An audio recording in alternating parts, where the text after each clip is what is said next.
Greetings, friends, and welcome to another edition of Cepher Moments. I'm Dr. Stephen Pidgeon.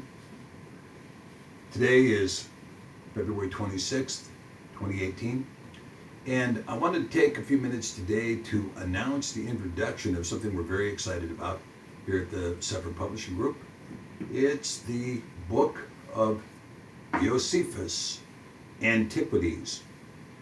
And many of you have heard of Yocephus in your travels and in your walks. Of course, he's an important historian who lived around the time of the destruction of the Second Temple. He was actually a Levite. He was actually a Levite and intended to be a Kohen, that is a Levite priest. But he ended up as a Roman historian, Titus Flavius Josephus. And we have taken his work and we've actually adjusted it into two books. The first book we're releasing is, of course, Antiquities. And many of you who have seen Josephus offered in other venues, you'll find quite a fat book, a large book. But this is all of the antiquities here contained in a book this size. And it goes chapter by chapter. I want to show you some of the publishing on this. We have elected to go with a larger font for easier reading, and I'm going to try to show you some of that here.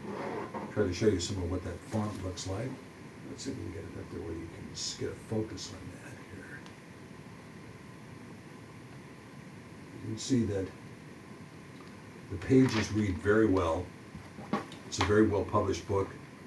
It is sewn signatures in a perfect bind from our printers with a gold stamp on the cover. And it's 1,048 pages. The thing that I like about this version of Yocephus, when we started into Yocephus, we found that the language there were several problems in the language. One is that it contains, thousands of names which are primarily in the Greek. That is to say, they had a Greek tenor to them. But many of those names were names that were also found in the Eth Cepher, in either Hebraic form or in the transliterated form. So we took all of those names that had been transliterated in the Cepher, and we also transliterated them in our version of Yocephus. So this book comports readily and easily with the Eth Cepher in terms of its transliterated names. Now, in addition to that, if you read most copies of Yocephus, you'll find that most translations are in the Old English, consistent with kind of a King James English, with the these, the thous, the thines, and the so forth.